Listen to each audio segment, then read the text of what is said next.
Good morning and welcome back to Here and There.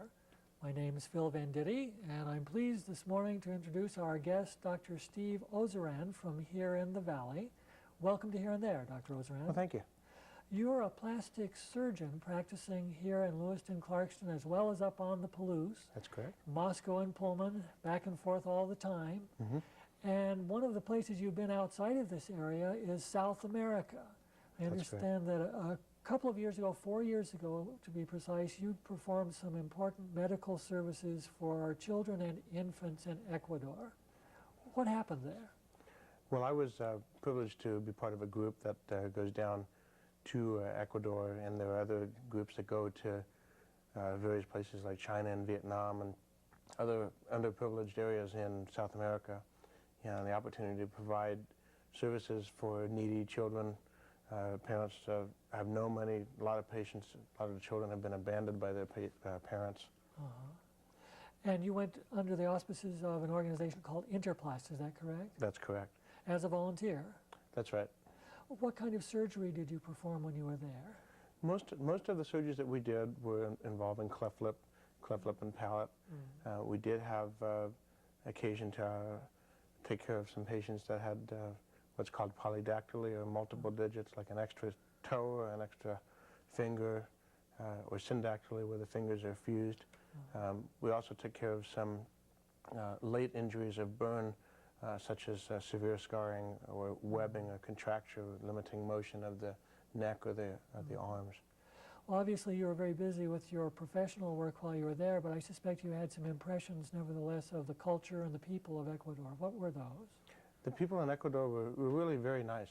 They were very appreciative of our being there. My Spanish was a little rusty, but it was interesting that they were obviously very happy to have us there and to provide services, which are very needy down there.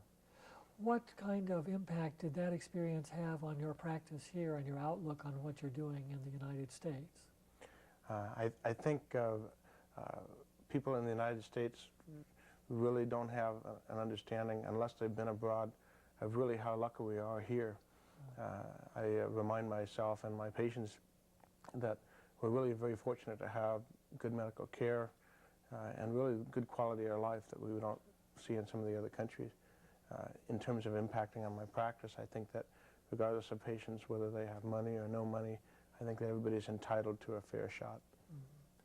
What lesson do you think people in our communities might draw from your experiences or similar experiences of people who give of their time to go internationally and provide services? I think it's a very worthwhile endeavor. I think anybody who goes to another country to provide services, or even in this country to provide needy services, it's really a bi-directional, feel-good policy.